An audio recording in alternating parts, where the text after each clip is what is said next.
Ok, então vamos dar início aqui. Hoje nós iremos trabalhar em cima do lucro real para a gente fechar já aquela pauta dos regimes tributários. Bom, relembrando, né, nós iniciamos todo este processo falando a respeito, né, do nosso sistema tributário nacional e, claro, que ele é posto à prova através dos nossos regimes tributários. Antes de entrar especificamente nos regimes tributários, nós falamos da lei geral, falamos do MEI, né, que está inserido dentro da lei geral. Já passamos pelo simples, lucro presumido, lucro arbitrado, que inclusive foram as nossas matérias da nossa AP1. Agora, nós iremos tratar a respeito do lucro real para a gente finalizar essa temática. E aí, com isso, nós teremos abordados todos os regimes tributários que as empresas podem fazer uso, cada um guardado as suas especificidades, os seus regulamentos e os seus critérios. Então, avançando. Hoje, pessoal, para a gente abordar em cima do lucro real, primeiramente, cabe a gente apresentar o que seria o lucro real. Bom, primeiramente, para todos aqueles que já trabalham no escritório de contabilidade, tem ciência que o lucro real é a contabilidade mais cara que um contador pode trabalhar, né, de todos os regimes. Por quê? Porque ele precisa ter um acompanhamento muito mais atento em relação a todas as operações da empresa, e isso é sem exceção. Por quê? Porque existe um rigor muito maior, porque você tem a possibilidade de não pagar imposto, não pagar tributos. E com isso, se existe essa possibilidade de você não pagar tributos, o rigor tem que ser muito maior. Percebam que nas demais modalidades de tributação, eles não querem saber se a sua empresa é lucrativa ou não. Eles querem saber se você vendeu. Você vendeu R$ 1, você vai pagar em cima desse R$ 1. Agora, no lucro real, ele é um regime mais complexo, né? Como a gente pode destacar aqui, ele é um regime mais complexo, porque ele tem uma série de obrigações acessórias que devem ser entregues e uma série de requisitos que devem ser obedecidos na execução dessas obrigações acessórias. Porque imagine uma empresa que fature R$ 1 milhão no ano e ainda assim você dizer para o fisco que ela não vai pagar nenhum tipo de tributo porque a empresa deu prejuízo. Ora, faturou 1 milhão e teve prejuízo, então percebam que é um trade-off muito pesado. Você tem que saber como comprovar que aquela situação realmente é verdadeira, ela é verídica. Então, por isso, existe um complexo, existe uma série de obrigações que nas demais modalidades de regimes tributários não são cobrados. E percebam também que, no caso específico do lucro real, nós temos aquelas empresas de maiores complexidades que mexem com maior volume de recursos, que a gente vai ver mais à frente, ela já está no rol das obrigadas. Por quê? Porque ela é o regime mais detalhista, mais rigoroso que nós temos vigentes hoje no Brasil. Então, o lucro real, pessoal, na verdade, ele trabalha em cima de quê? Do lucro líquido apurado numa escrituração contábil. Ou seja, para que a gente considere que uma empresa teve lucro ou não fiscal, você vai ter que realizar o que? Ajustes. Eita, professor, como assim? Como assim que a sua empresa ela pode ter um lucro contábil, mas para efeitos do fisco, ela pode acabar incidindo em um prejuízo fiscal e com isso não ter que pagar tributos. Por isso que para o lucro real, você tem que ajustar o seu lucro líquido. Uma vez você ajustado, e isso você ajusta ele, né, transferindo ele para o o LALU, que é o livro de apuração do lucro real, incide, no caso, o imposto de renda, e também o ELAX, que é o livro de apuração para a contribuição social sobre o lucro líquido. Com esses ajustes, ou seja, com adições, exclusões e compensações que estão previamente autorizadas em lei, você vai perceber se houve, na verdade, um prejuízo ou se houve um lucro. E essa é a grande diferença no regime do lucro real. Por quê? Porque quando você estiver incidindo em um prejuízo, ou seja, a sua empresa não teve lucro, você não deverá pagar tributo.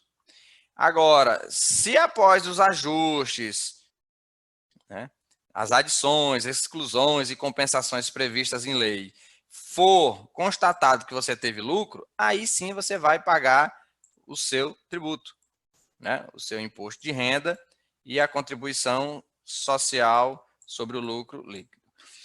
E aqui eu queria deixar já claro, até no início, que o nosso enfoque é em cima do imposto de renda e da contribuição social. Nós não vamos abordar PIS, COFINS e demais tributos de caráter federal, estadual ou mesmo municipal. Isso aí são matérias específicas para contabilidade tributária, não entra na nossa pauta aqui, ok? Aqui são as noções gerais em cima dos regimes tributários. Então, avançando, nós temos que as pessoas jurídicas, elas têm duas formas. Elas podem optar pela tributação do lucro real, claro, que ela tem direito de optar, desde que ela não seja obrigada. Eita, professor, não entendi nada. Não, você tem duas opções, duas formas, né, de se fazer uso pelo lucro real. Você tem as empresas que estão obrigadas por lei, ou seja, essa não tem opção, ela obrigatoriamente vai ter que apurar os seus tributos pelo regime do lucro real, e você tem aquelas que podem optar. Então, se ela pode optar, ela tem ainda as opções de quê? Ela tem a opção do Simples Nacional, tem a opção ainda do lucro presumido. Claro, desde que ela obedeça os requisitos de qualquer um desses dois. Mas o que a gente chama a atenção é que, para aquelas empresas que não estão obrigadas, elas podem optar. Não, eu quero fazer uso da tributação pelo lucro real. Valei-me, professor, por que uma empresa iria optar pela tributação no lucro real se o senhor disse que ela é a mais complexa, a mais cheia de detalhes e tudo mais? Exato. Mas ela é a mais complexa, cheia de detalhes e tudo mais, mas ela é a única, como o próprio nome diz, em que você vai pagar um tributo real. Como assim real? Uai, porque é um tributo em cima daquilo que você efetivamente lucrou. Se você não lucrar nada, você não vai pagar tributo aqui neste tipo de modalidade. Por isso que ela se torna muito atrativa. Mas, professor, o senhor não disse que ela é mais cara, que todo mundo, os contadores cobram mais caro? Cobram. Mas vamos supor que um contador cobre em torno do quê? Meio salário mínimo aí para uma empresa que seja do Simples Nacional. Empresas do Simples Nacional, elas podem faturar, vamos supor aí, né, o teto, de até 4,8 milhões. Imagine você pagar imposto pelo Simples Nacional, né?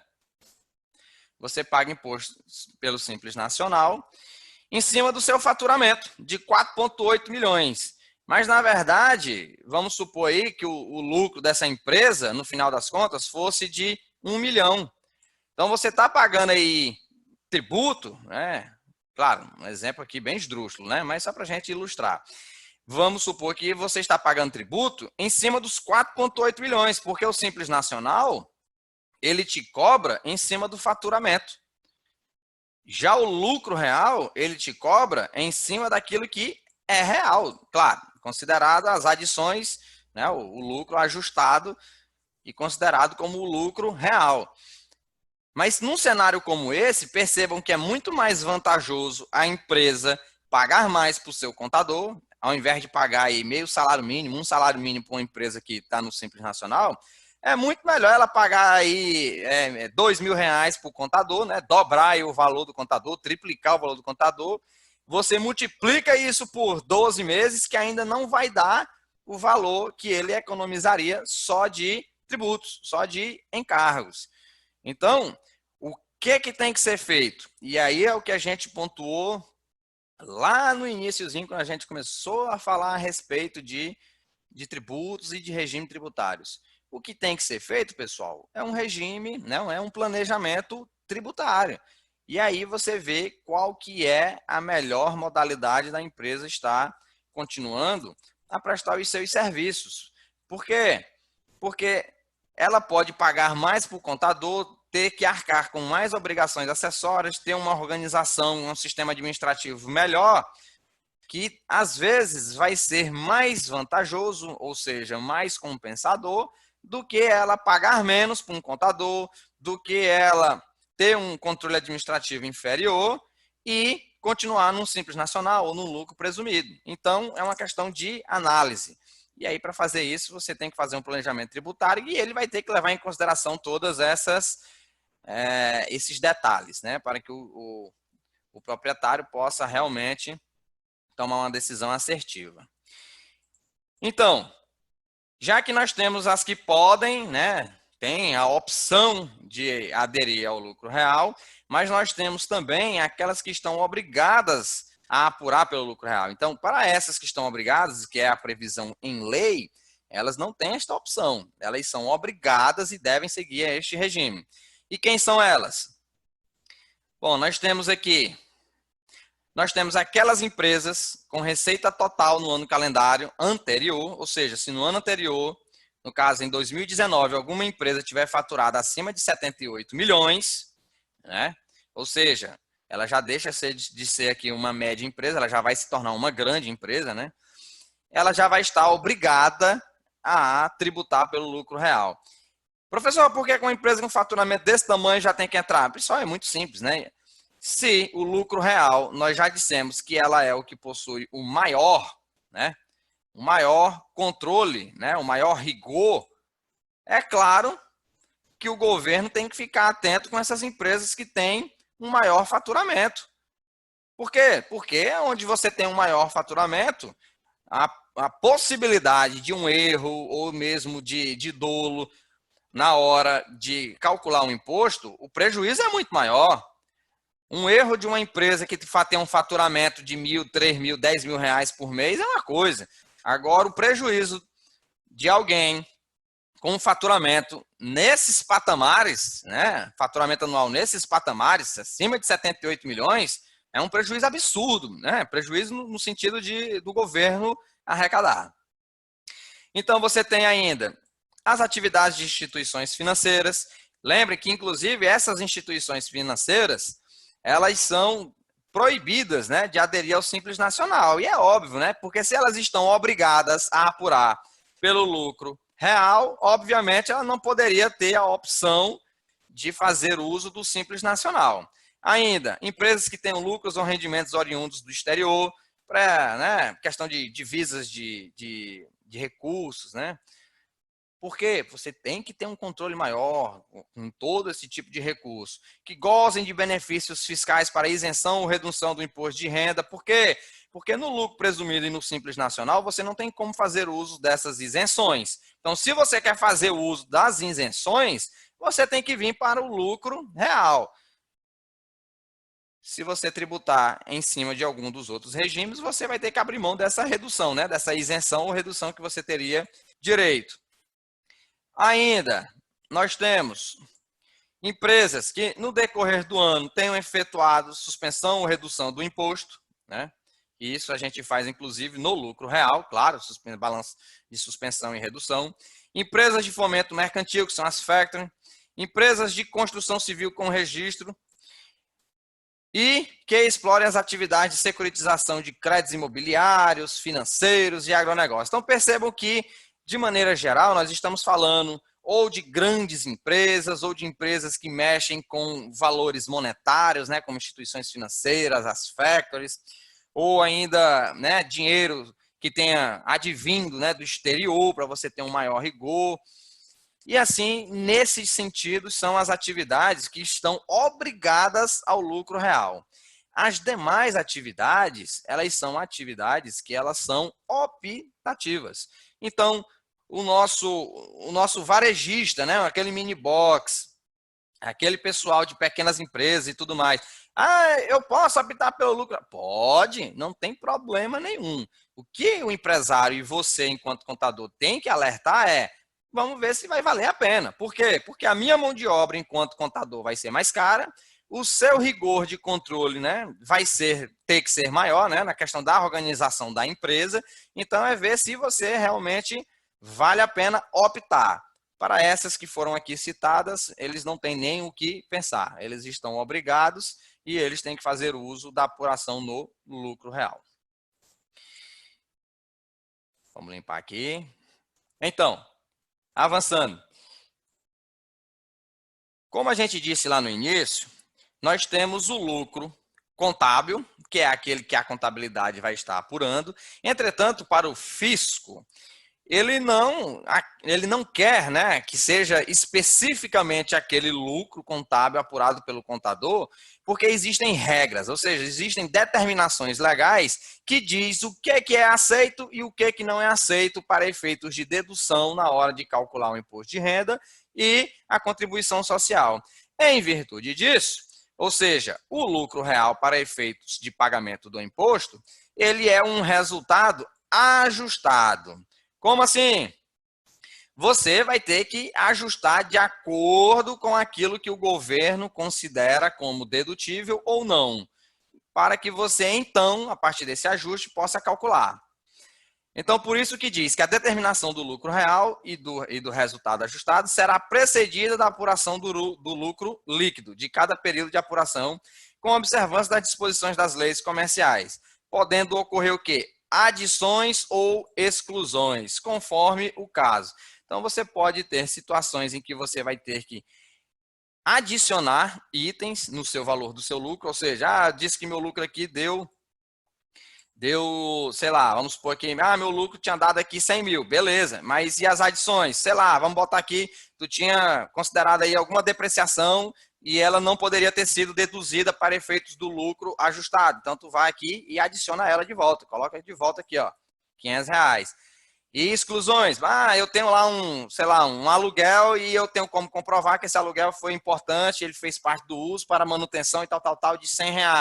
Então, você vai em cima do seu lucro líquido lá que você pegou da sua DRE, lá, lógico, né, antes do seu imposto de renda, você vai somar as adições previstas em lei e vai retirar as exclusões, no caso as deduções, previstas também em lei. Então, com isso, nós chegaríamos ao quê? Que ao invés de pagar, né, o imposto de renda em cima de R$ 1.000, na verdade, no nosso lucro ajustado, ou seja, no nosso resultado ajustado, nós iríamos pagar em cima de 1.400. Esse é o raciocínio. Por quê? Porque você tem que considerar quais são as adições possíveis e quais são as exclusões possíveis. Professor, e quais são? Nós vamos falar disso mais à frente, mas é uma infinidade de situações, longe de nós, né, conseguir aqui exaurir todas as possibilidades. O que a gente vai apresentar é a dinâmica e aí, no dia a dia, a gente tem que analisar caso a caso, fazer consultas, para que a gente possa realmente saber se pode adicionar, se pode excluir, se é dedutível, se não é dedutível, mas um pouco mais à frente a gente vai abordar em cima disso um pouco melhor. Então, avançando. Na determinação do lucro real, né, do resultado ajustado, serão adicionados ao lucro líquido do período de apuração. Deixa eu limpar isso aqui, que eu não gosto dessa tela suja. Bom, primeiro, nós temos o que aí que vão ser adicionados.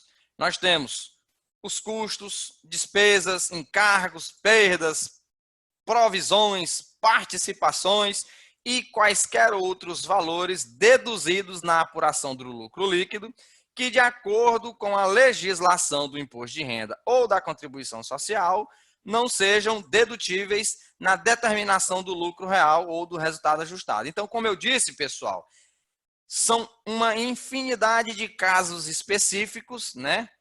Nos quais é humanamente impossível se decorar. Você tem uma tabela que nós estaremos apresentando um pouco mais adiante, em que você vai estar elucidando alguns dos casos, mas nem mesmo na tabela você tem todas as situações, porque no dia a dia acabam ocorrendo novas situações em que a gente tem que estar se adequando, tem que estar fazendo as pesquisas para saber, junto à Receita Federal e tudo mais, para saber se aquele tipo de situação ela é dedutível ou se ela não é dedutível, né? Se ela deverá ser adicionada. Então, aqui, para efeitos, é aquele cálculozinho que a gente acabou de apresentar. No nosso lucro líquido lá do nosso, né, da nossa DRE, chegou lá no valor de 20 mil. Mas aí, para a gente chegar nesse valor de 1.000 de lucro, a gente computou custos, despesas, encargos, perdas, provisões. E aí, se dentro de algumas dessas reduções que nós lançamos para apurar este valor de R$ 1.000, tiver algo que não seja considerado dedutível, a gente vai ter o quê? A gente vai ter que adicionar novamente para efeitos de cálculo do nosso lucro real. Então, como eu disse, se nós tínhamos colocado lá uma despesa, né, de R$ 500 e que ela não é dedutível, então a gente vai ter que devolver ela aqui na hora da gente realizar o ajuste. Mas a gente está devolvendo para onde, professor? A gente está devolvendo somente para calcular o nosso lucro real. A nossa contabilidade, ou seja, o nosso resultado contábil continua sendo 1.000. A questão é que o resultado contábil, na maioria das vezes, ele é diferente do nosso resultado fiscal. Porque o resultado fiscal ele vai levar em consideração aquilo que a legislação permite. Valei-me, professor. E para que serve isso? Bom, o contábil, pessoal, ele é administrativo. Você toma decisões gerenciais. Por mais que para pagar algum tributo ou outro, você não consideraria determinada despesa, custo ou encargo, mas para efeitos da administração da empresa, esse recurso ele realmente foi executado, né, você se desfez desse recurso, essa despesa foi realizada. Então, para decisões administrativas, você vai sim considerar ela. Para efeitos de pagamento de tributo, aí você não iria considerar, porque a legislação não estaria permitindo. Bom, mas além disso, nós temos o quê? Vamos limpar aqui. Nós temos ainda os resultados, rendimentos, receitas e quaisquer outros valores não incluídos na apuração do lucro líquido, que de acordo com essa mesma legislação devam ser computados na determinação do lucro real ou do resultado ajustado. Então, vamos supor que você não tenha considerado aí alguma receita não operacional, não tenha entrado aqui dentro das suas, né, dos seus valores, algum valor que você tenha recebido, algum rendimento, e você não tenha computado na hora de calcular aqui, né, porque você considerou que ele não entraria dentro do seu resultado. Mas, para efeitos da legislação, ele tem que entrar. Então, você vai ter que adicionar também este valor na hora de apurar o seu lucro real. E aqui, pessoal, é exatamente em cima do anexo que a gente vinha pontuando. O anexo 1, né, é uma tabela com várias páginas. Eu posso até disponibilizar esse material para vocês. É o anexo 1 da Instrução Normativa da Receita Federal de 2017. Ele apresenta uma lista, e aí eu faço a ressalva, né, como eu mesmo disse, até mesmo as tabelas elaboradas, não exaustiva. Ou seja, ainda tem outras situações em que você vai ter que estar realizando adições na hora de apurar o seu lucro real. Então, esta tabela, ou seja, o anexo 1 é uma tabela em que apresenta uma lista de situações, né, em que você vai ter que adicionar ao lucro líquido do período para que você possa apurar o que? O seu lucro real. Essa tabela eu vou estar disponibilizando para vocês, vou anexar ela no nosso portal, que aí fica mais fácil para vocês consultarem, é uma tabela longa. Essa é o anexo 1 das adições, o anexo 2, como a gente vai ver mais à frente, é das deduções. Então, avançando. Na determinação do lucro real e do resultado ajustado, poderão ser excluídos. O quê? Bom, a gente tem que adicionar, mas a gente também pode deduzir, ou seja, então valores que a dedução seja autorizada pela legislação do imposto de renda ou da contribuição social e que não tenham sido computados na apuração do lucro líquido do período. Então, desde que ela ainda não tenha sido, né, utilizada para a apuração do lucro líquido, claro, você não pode deduzir a mesma coisa duas vezes, senão vai estar incorrendo em erro. Você pode fazer uso dessa dedução e assim reduzir o valor do seu lucro líquido a pagar. Do seu imposto a pagar. E ainda, resultados e rendimentos, as receitas e quaisquer outros valores incluídos na apuração do lucro líquido que, de acordo com essa mesma legislação, também possam ser excluídos, ou seja, eles não são computados no lucro real. Então, o raciocínio é o mesmo da adição, pessoal. A gente consulta a legislação e vê se determinada situação pode ou não pode fazer parte na hora de você apurar o lucro real. Então, para isso, nós temos tabelas e quando a situação não existe, né, não está contemplada na tabela, a gente tem que fazer uso de consultas, né? Antes que a gente tome qualquer tipo de decisão, se aquilo ali pode ou não pode fazer parte, se é dedutível ou não. Na receita é até mais fácil, né? Porque a receita você acaba jogando tudo lá dentro e acabou. Agora, em questões de dedução, a gente não pode deduzir tudo. Então, é importante que a gente tenha um acompanhamento, né, e que consulte bem antes de realizar, porque, inclusive, as fiscalizações elas são muito maiores nas empresas que adotam um lucro real. E é assim que vai funcionando, ok? Então, avançando. Nas exclusões, nós também temos uma tabela. Igualmente, eu tinha pontuado, o anexo 1 desta mesma instrução normativa, ela traz a respeito das adições. Já o anexo 2, ele traz a respeito das deduções. E aí, novamente, eu destaco para os senhores, né, que mesmo a tabela não é algo exaustivo, ou seja, lá não está explicitado todas as exclusões possíveis. Por quê? Porque, como eu já disse, é humanamente impossível. Sempre vai surgir uma situação nova e que vai depender de algum tipo de entendimento, para que a gente possa determinar realmente qual que é o lucro real e o resultado ajustado para a gente trabalhar. Ok? Avançando.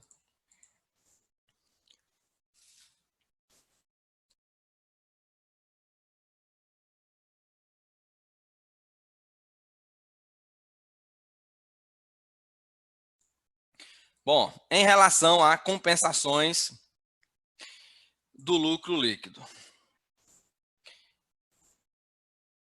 Bom, depois que a gente ajustar, né, pelas adições e exclusões autorizadas pela legislação, professor, sempre vai ter adições e exclusões?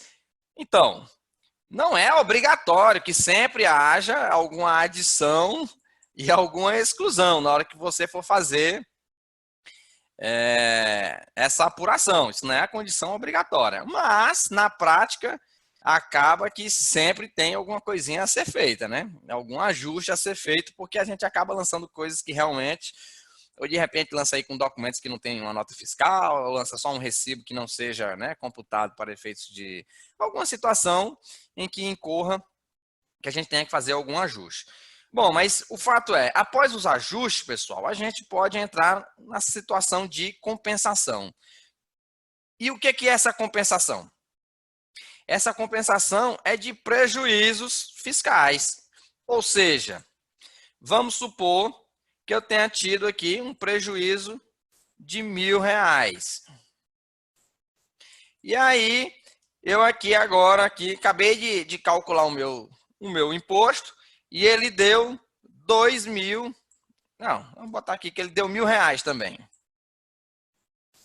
Ele deu R$1.000 também. O que eu vou fazer? Eu vou pagar esse imposto inteiro, esses R$1.000, Não, eu não vou pagar esse imposto inteiro. Por quê? Porque eu tenho aqui um prejuízo que eu posso fazer o quê? Eu posso compensar. Aí, beleza, não vou pagar nadinha. Não, também não é assim. Eu posso compensar, mas eu posso compensar o quê? Até 30% do lucro líquido ajustado. Ou seja, eu não vou poder amortizar os R$ 1.000 de uma vez. Por quê? Porque o meu lucro ajustado só é de R$ 1.000 e 30% dele corresponde a R$ 300. Então, eu vou pagar o tributo em cima de 700. Eita, professor, e o restante do meu prejuízo aqui de 700? Não, ele vai ficar guardado. Aí, nos próximos períodos, a gente vai amortizando até acabar com ele. Enquanto você estiver tendo lucros, você pode ir amortizando para encerrar esses prejuízos anteriores. Ok? Então, a gente tem aqui um limite de até 30% para a gente fazer essas compensações antes de efetivamente estar efetuando o pagamento. Mais um motivo para que a gente possa, para que a gente tenha que ter, e o governo tem, legislações e um rigor maior. Porque, além de não pagar tributo, você vem ainda aí compensando prejuízos anteriores. Então, percebam que, em termos, em matéria de tributação, de encargos tributários para as empresas, é o melhor possível, Na maioria dos casos, tratando especificamente em relação ao pagamento de tributos, seria o melhor cenário possível. Claro que tem uma série de outros fatores que iriam participar junto, tem que ser analisados em conjunto, mas, em linhas gerais, acaba sendo a melhor situação. E então, avançando. Deixa eu limpar isso aqui. E aí, qual que é o regime do reconhecimento? O regime do reconhecimento da receita, no caso. Bom, nós até tivemos uma questãozinha em que a gente fez isso de uma das nossas atividades anteriores, em que a gente perguntava, se seria ilegal, a apuração pelo regime de caixa, tal. Algumas pessoas confundiram com o regime de escrituração contábil, o regime contábil, mas nós estamos falando aqui novamente, pessoal, no regime em relação a cálculos, a apuração do imposto. Na legislação do imposto de renda, para o lucro real, nós temos que o regime de competência, certo? Para a tributação dos resultados das empresas são tributadas neste regime, ou seja, nós temos que seria utilizado o regime de competência. Com isso, se não tiver uma disposição expressa no sentido contrário, isso quer dizer o quê, pessoal? Uma legislação. Nós temos que ter algo que diga que você possa ir em situação contrária ao regime de competência. Se não tiver isso, todo mundo vai ter que ser, todos os rendimentos terão que ser reconhecidos pelos regimes de competência.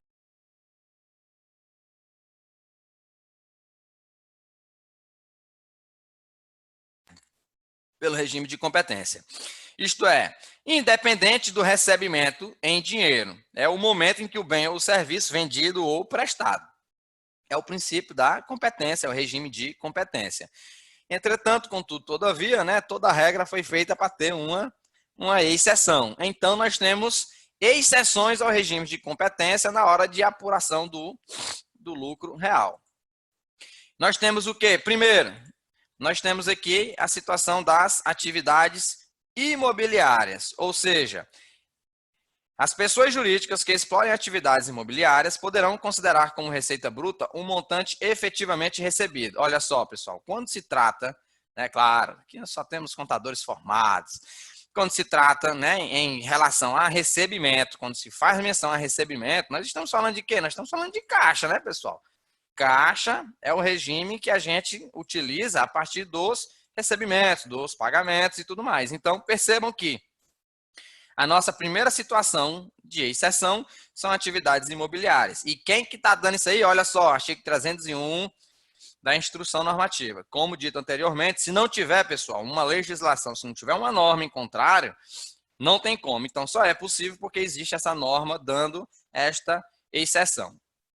Ainda, nós temos pessoas jurídicas que forneçam bens e serviços para a pessoa jurídica de direito público, ou seja, receitas decorrentes de fornecimento de bens e serviços para pessoa jurídica de direito público. Olha só, viu? Então, não é quem está fornecendo. Nós, enquanto uma empresa, somos uma empresa de pessoa jurídica e tudo mais, optante do lucro real, e estou prestando serviços, né? Estou fornecendo serviço ou bem, estou fazendo pintura, manutenção, construção, né? E eu estou prestando isso aqui para a prefeitura, para alguém de direito público, né? E esse contrato seja de longo prazo, com duração do contrato superior a 12 meses, também poderá ser reconhecidas no mês do recebimento. Ou seja, recebimento, regime, caixa, está atrelado ao regime de caixa e não especificamente ao de competência. Esse aqui, né, claro, não é nada concreto, mas eu julgo que entraria muito pela morosidade na hora do pagamento do ente público, né? A gente sabe que não é muito rápido o pagamento para as prestações de serviços e tudo mais, na maioria dos casos, claro, isso não é de maneira geral, né? Mas em muitas situações ocorrem em que os pagamentos são muito demorados. Isso quando não acontece um calote e fica de uma gestão que vai para outra, que já fica para o outro prefeito ter que pagar. Então, a gente conhece situações de pequenas empresas que participaram de licitações e quebraram.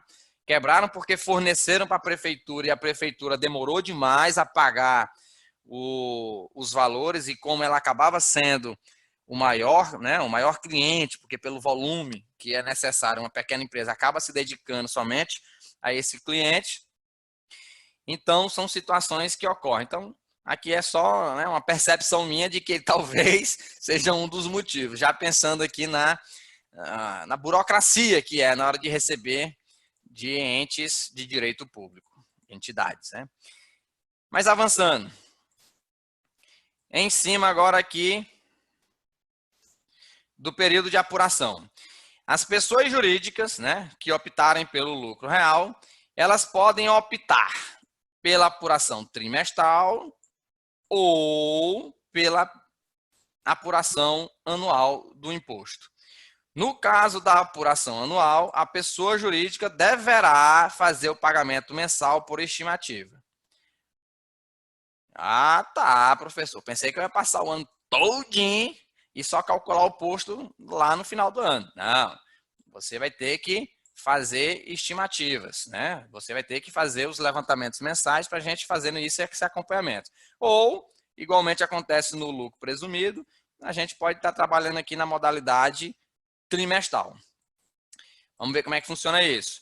A opção pelo trimestral ou pelo anual é irretratável para todo o ano calendário. Ou seja, se você optou pelo trimestral, você vai ter que ir com ele até o final do ano. E no ano que vem, professor? No ano que vem você pode mudar para o anual, caso você queira. Mas aí fica a seu critério, né? Isso aí quem vai ter que decidir é o empresário juntamente com o contador. Particularmente, eu sou mais adepto, e aí, claro, é minha realidade no meu escritório, eu gosto mais de trabalhar com a versão do anual. Mas aí é a realidade de cada um, e isso tem que ver também o que o empresário considera como o melhor para ele. Uma vez que você, enquanto contador, vai ter que explicar qual é a sistemática de apuração do trimestral e do anual e ajudar ele a decidir qual que é o melhor. Bom, mas uma vez você decidindo por uma das duas formas, ou trimestral ou anual, você fica com ela até o final do ano calendário. E claro, isto é formalizado com o quê? Com o recolhimento da primeira cota. Então, a partir do momento que você pagou a sua primeira cota, você já está decidindo qual que vai ser a forma de você estar trabalhando, né, a apuração do seu imposto. Na apuração trimestral, pessoal, como é que funciona? Isso, exatamente, Anderson. A gente vai até ver uma situação parecida com essa. Na apuração trimestral, pessoal, o microfone de vocês hoje está desativado porque eu não tenho condições de competir. Eu tô gripado, estou rezando para não ser coronavírus, mas a minha voz aqui está falhando, por isso que de vez em quando eu fico mudo, é que eu estou bebendo uma água, ou então estou dando uma tossida aqui, eu desabilito o microfone, mas estou bem, estou sobrevivendo. Vamos indo firme e forte. Vamos lá, deixa eu limpar aqui. A apuração trimestral, né, ela exigirá o encerramento nos períodos trimestrais do ano calendário. Isso aqui, pessoal, igualmente a gente trabalha, né, em cima do lucro presumido. Trimestre não tem para onde correr, né, pessoal? Nós estamos falando de trimestre, então o trimestre ele sempre vai ser março, junho, setembro e dezembro. Trimestre, 3 meses, o ano tem 4 trimestres, e aí são 4 encerramentos, né? Você vai fazer esses 4 encerramentos no ano e apurar todos os valores correspondentes a cada um dos trimestres. Simples assim, igualmente a gente vem desenvolvendo no regime do lucro presumido.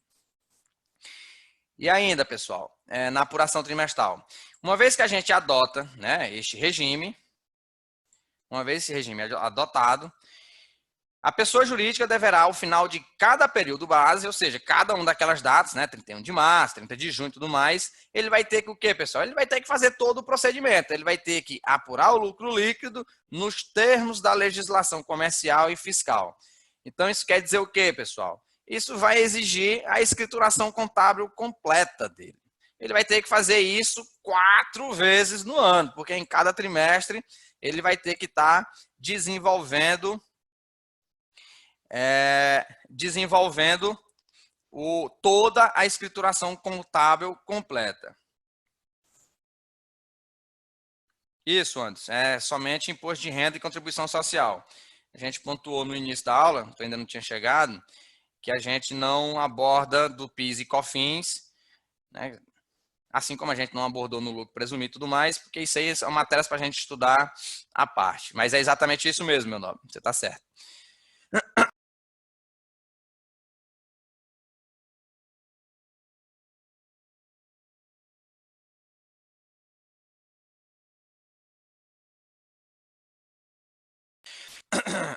Voltando aqui, pessoal. Bom, este lucro líquido, né? Ele vai ser transportado para o LALU, para fim que? Para fim que a gente possa ajustar. E aí aqueles ajustes que a gente vinha conversando. Os ajustes, eles são adições, exclusões e compensações. E isso de acordo com o que a legislação prevê, de acordo com o que a legislação está permitindo. E aí, professor, como é que eu vou saber? Não, aí você tem que consultar a tabela, é uma tabela como a gente apresentou, tem os 2 anexos, o anexo 1 das adições, o anexo 2 das exclusões, e aí, nem mesmo na tabela, né, da legislação, a gente consegue ter todas as situações possíveis. Aquelas situações em que não constar, por exemplo, na tabela, a gente tem que fazer uma consulta junto à Receita Federal para saber a viabilidade, né? No caso, normalmente a gente sempre vai atrás de deduções. E assim, a gente vai chegar na determinação do nosso lucro real, ou seja, a base de cálculo do nosso imposto de renda. Isso por trimestre, tá, pessoal? A gente vai ter que fazer essa brincadeira em cada um dos trimestres. Avançando. Apuração trimestral ainda, por sua vez, né, seguindo o mesmo sistema, deixa eu limpar aqui, seguindo o mesmo sistema, a contribuição social, ela vai ser calculada sobre o lucro líquido ajustado. Então, nós temos os ajustes para o imposto de renda e nós temos os ajustes para a contribuição social. E os ajustes, eles podem ser também adições, exclusões e compensações, que eles são próprias na forma definida pela lei.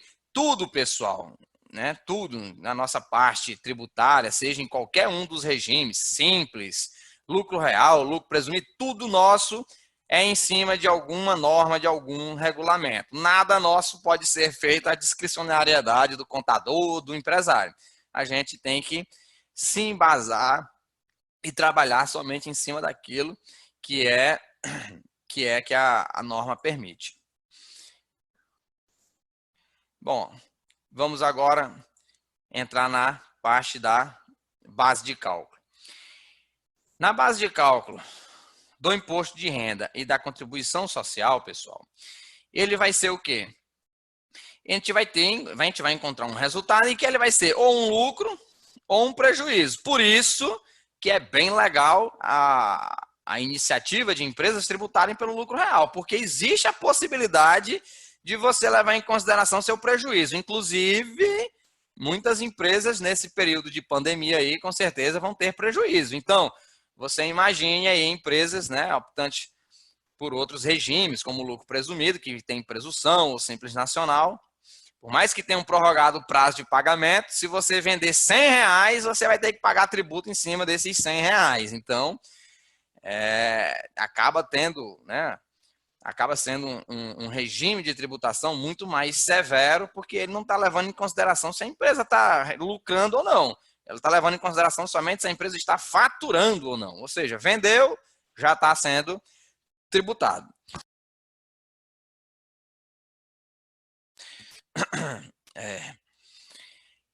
E aí, pessoal, né? Na base de cálculo apurado nos períodos trimestrais encerrados, claro, de acordo com aquela situação que a gente pontuou, junho, julho, e a cada final de trimestre, a provisão para pagamento do imposto de renda e contribuição social ajustados no LALU. Ou seja, exatamente a mesma situação que acontece com o imposto de renda, ele também acontece, né, com a contribuição social. A gente vai fazer os ajustes, lançando eles, né, no nosso LALU e no ELAC, que é o da contribuição social, para que a gente possa saber se tem imposto a pagar e, se tiver, quanto.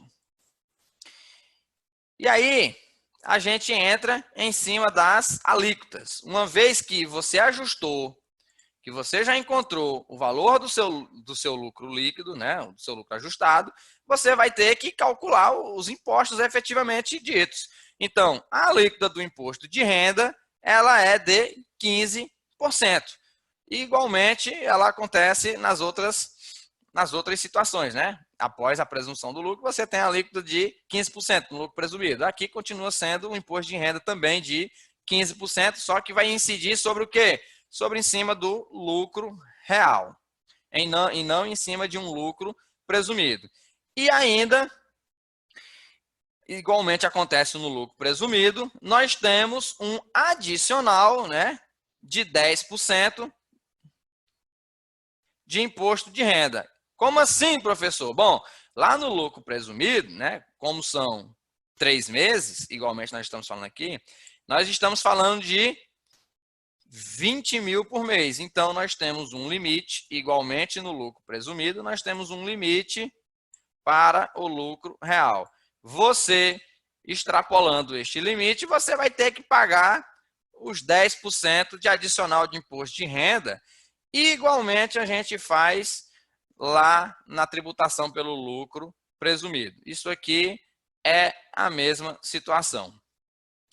E quando a gente vai, né, para a contribuição social, a gente se depara com uma situação também muito similar, em que essas atividades, desde, né, recentemente, antes de 2017, se não me engano, 17, 18, essas alíquotas aqui elas eram maiores, né? Elas chegavam até aí a 20% e tal.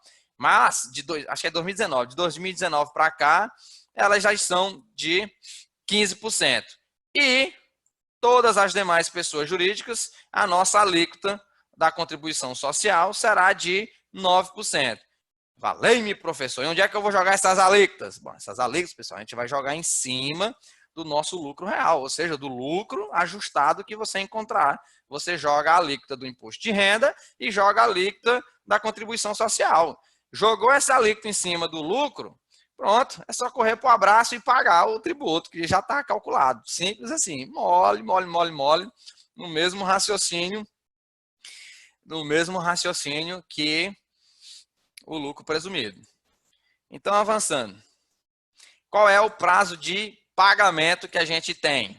Bom, em se tratando, né, do imposto de renda e da contribuição social, e apurada no trimestre, você pode pagar ela em cota única até o último dia do mês subsequente ao do encerramento do período. Ou seja, se nós estamos falando aqui de 31 de março, né, vamos supor que nós estamos falando de dias úteis, né? Você vai ter até o dia 30 de abril para você estar efetuando o pagamento dos seus encargos, dos seus tributos.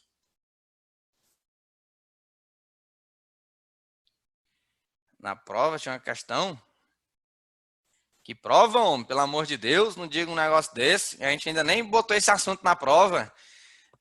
Isso aí é premonição desse jeito, viu? Já tá sabendo que vai cair na prova.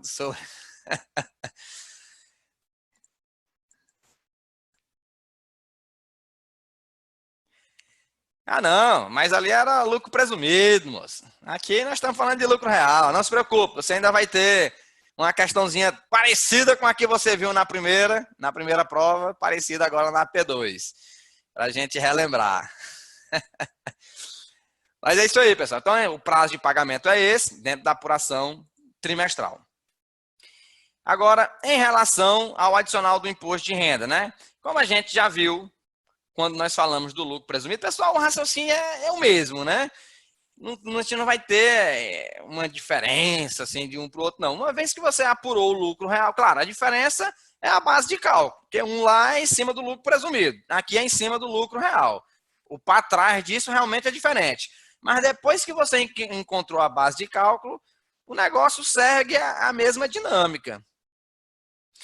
E aí é nisso que a gente está pontuando. Ou seja, a pessoa jurídica vai ter que recolher, né, um adicional do imposto de renda equivalente a 10% sobre o lucro real que é exceder de 240 mil no ano. Oxente, professor, o senhor não disse que era 20 mil por mês, 60 mil no trimestre? Sim, pessoal. No ano aqui, ó, são 12 meses.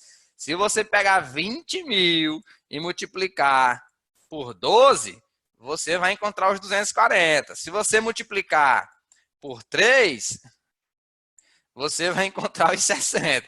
Então, percebam que nós estamos aqui, ó, limite mensal, limite trimestral e o limite anual. Está aqui. É a mesma coisa, né? Não tem diferença. A diferença é relativa ao tempo.